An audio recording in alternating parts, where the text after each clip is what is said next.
But I want you to see clearly, crystal clear, about what this fucking game is really about. So I want everybody to think here for a second. How much does this game mean to you? Because if it means something to you, you can't stand still. You understand? You play fast. You play strong. You go out there and dominate the guy you're playing against and make his ass quit. That's our trademark. That's our MO as a team. That's what people know us as. Understand? Mr. Miyagi, it's over. It's over. Forget about it. No. I'm afraid. Let's just get out of here. I want to go home. Cannot, must not. It's okay, lose to opponent. Must not lose to fear. No, I'm afraid. I'm afraid of him, all right? Oi, oi, oi. You stay focused.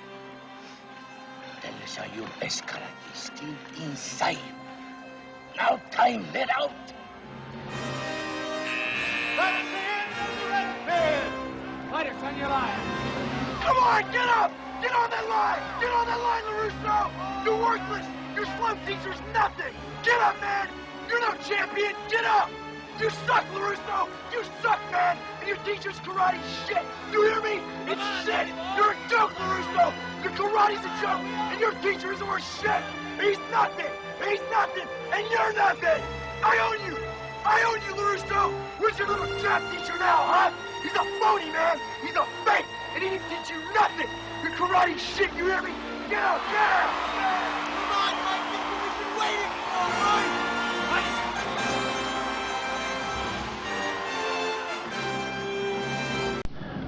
Hello and welcome to Mr. Peacock's Square Plays of week number 5. Football against the number coming to you, as always, from Midtown Atlanta.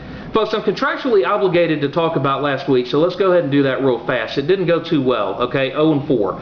I kind of thought we were going to backdoor that A&M Arkansas game. Unfortunately, that didn't happen, and the Tennessee game was the one that really got me, okay? And I'm not a Tennessee fan. If I could have strangled Butch Jones at the end of that game, I would have. Okay, and I mean, not like hurt the guy or anything. I mean, just enough to let him know that I'm there. Let him know, a little bit bigger man than he is. Something along those, just to send a message, basically. If Mr. Peacock is tired of getting rooked by the Tennessee Volunteers, and that was the thing I was thinking about on Sunday morning as I was sifting through the carnage that was week number 4. I thought, no team has screwed Mr. Peacock with the regularity, with the frequency of the Tennessee Volunteers. So Tennessee, we are breaking up. We're done. I'm not taking any more games involving the Vols, or I'm not laying or taking any points with the Vols. I might bet against them. That'd be fun to do. But I'm not betting with them anymore. That's it. You screwed me the last time. All right, so screw you. Guys, we're going to get started off with week number 5. We're going to make a very familiar drive. I've done it about 800 times myself. We're leaving our Midtown Atlanta studios. We're going out I-85 and out 316 to Athens, Georgia. I do it one time and one time a year, folks. I pick a game involving the University of Georgia, and I haven't been wrong yet. Okay, in 2012, I gave you the Dogs -15 against Vanderbilt. We covered it 3 times over. 2013, I gave you the Dogs -3 against LSU. We pushed it. And in 2014, I gave you the Dogs -3.5 against Missouri, and we covered that one easily too. And to add to the drama, to add to the fun, we are making this Mr. Peacock's 5-star lock of the month for October. You are instructed to bet 2 times the normal amount, and this game will count 2 times on our overall record. Folks, I like the University of Georgia laying 2.5 points against Alabama. Okay, I'm going to tell you this. I'm not in our building. I'm not in the Busmere building. And I'm sick of Alabama. I'm sick of hearing about it. I'm sick of hearing about their coaching. I'm sick of hearing about their recruiting, their player development. And I'm really sick of this BS narrative that Alabama just goes out there and mashes everybody on Saturday afternoon like some kind of well-oiled machine. That is not true anymore. That is a false narrative, and that hasn't been the case for a while. Okay? Why can't you be more like Alabama? God, I'm tired of hearing that. And if I'm tired of hearing it, I'm sure our coaches are tired of hearing it. And I'm sure our players are tired of hearing it. I think that emotional edge will probably be enough. But, the good news is, though, I think that this is actually a good matchup for us on paper, too. I mean, I will admit that Alabama, with their great big front 7, they're built to stop a traditional running game like we employ. They're not really built to stop a horizontal passing game like we also employ. And to that end, I think that Saturday's going to be a really, really big day. for Jeb Blazevich, maybe for Jay Rome, maybe for Malcolm, maybe for Jackson Harris too. And I think it's also going to be a big day for Malcolm Mitchell and Terry Godwin too. I think we're going to make a lot of plays in between the hash marks in the passing game, and I think when you get those linebackers outside of the hash marks trying to cover people in the flat and stuff like that, I think that's what puts Alabama at a disadvantage. I really do. And I think Alabama's secondary is way overrated. I saw a stat earlier today that Jake Coker is only something like 1 for 15 this whole year on passes over like 20 yards down the field. I mean, it's not very good. That part of it. And I think that defensively, I think we're good enough to stop Alabama, especially with our home crowd playing behind us. I like the Dogs 31-10 in this one. I love them -2.5. I think this is the last time this year you're going to get real line value on the University of Georgia, because we're going to make a statement to the rest of the country on Saturday afternoon, okay? And we are going to end this dynasty that is Alabama. It officially ends on Saturday afternoon in Athens. Game number 2, folks, we're going up north, a high noon kick. We're not even going in chronological order right now. We will from this point out. This was one I really struggled with, because I really like Northwestern -4 against Minnesota.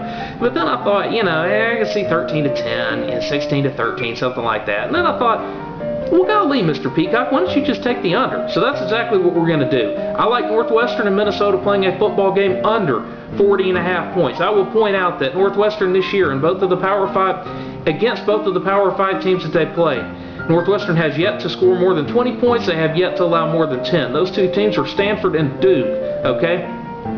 Duke not exactly known for great defense. Both teams known for great offense, okay?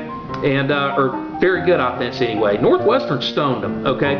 Northwestern is a very, very good defensive team. They're not a great offensive team. Minnesota's not a very good offensive team. Minnesota's averaging 19.25 points a game this year. Their 4 opponents this season have been Texas Christian, Colorado State, Kent State, and Ohio. Not Ohio State, Ohio, the Bobcats. This Frank Soler's still there, I think he is. Anyway, it's been a tough go for Minnesota this year, moving the football, or at least moving the football into the end zone. I think it's going to be a very low-scoring game, obviously, because I'm taking it under a very NFL-like 40.5 points. Game number 3, folks, we're going to College Station, Texas. I've been there. Saturday night kickoff. Folks, they are taping money to the bottom of the bleachers at Kyle Field, okay? I like the Texas A&M Aggies laying 6.5 points against Mississippi State, okay? A&M's got a bye game on deck. Mississippi State, I think, has Troy on deck, so it's situationally, they were both in 4-quarter games last week, so situationally it's a wash. The reason I like this one, though, Mississippi State's defense is about to get exposed in a big, big way on Saturday night, and I think they're not a very good defensive team, and it's been hidden this year. It's been hidden because LSU's first game basically got washed out. LSU was only able to play something like 4 minutes against McNeese State, and then they had to go out to Starkville. So that was the first time LSU had really run any offense. And Mississippi State definitely had an edge there. Held LSU to 21 points. And then, last week Mississippi State goes down to Auburn against that dumpster fire that is the Auburn Tigers right now. So I don't know what you can really read into that. But Mississippi State lost a lot of guys off their defense last year. They were not a very good defensive team last year either. I think they're about to get exposed, like I say, in a big, big way on Saturday night. Texas A&M hadn't had any trouble scoring points against Mississippi State the last couple of years. And I think, too, just for kicks, I think, too, that, if you're John Chavis with Texas A&M, I think you remember full well what Mississippi State did to you last year when you were at LSU, and I think Chavis is going to have a little bit of a chip on the shoulder, too. Game number 4, we are going to Murfreesboro, Tennessee, folks. I've been through there. I think this is like a 7 o'clock kick, at 7 Central Eastern, I don't know. You'll find it. If you want to watch it, you'll find it. I like the Vanderbilt Commodores catching 2 points at Middle Tennessee State. Vandy's covered every game they played this year. I don't really think there was a line on that Austin Peay game. But Vandy's covered every game they played this year, and Vanderbilt is also 8-2 against the spread in their last 10 games as an underdog. They've been a pretty good little cover team here for us recently. They've really kind of stabilized things a little bit under Mason. They're getting better every week offensively, and they're a very, very good defensive football team. Vanderbilt's going to win this game by about 10 points, I feel like. And like I say, every week out, Vandy gets a little bit better and a little bit better. They're really flying under the radar right now. And their defense is way too good for them to be catching points against a Sun Belt opponent, I think. But, they've changed conferences so much. Who knows? But anyway, take Vanderbilt, making the very short drive down I-24. Vanderbilt +2 against Middle Tennessee State. Turning now to our mailbag. This week's letter comes to us from Mark from Tumwater, Washington. Mark writes, 0-4. If I were you, I'd blow my brains out all over the 6 o'clock news. Well, first of all, thank you, Mark. That was a very classy, nice thing to say. Second of all, I'm only suicidal in the morning. So real quickly, to recap, week number 5, folks, our 5-star lock of the month. We like the University of Georgia laying 2.5 points at home in Sanford Stadium between the hedges against the Alabama Crimson Tide. We like the Northwestern Wildcats and the Minnesota Gilded Gophers playing a football game under 40.5 points. We like the Texas A&M Aggies laying 6.5 at home against the Bizarro Bulldogs coming over from Starkville. And finally, we like the Vanderbilt Commodores catching 2 points on the road at Middle Tennessee State. So I wish you the best of luck. Go Dogs, and I'll see you back here for week number 6.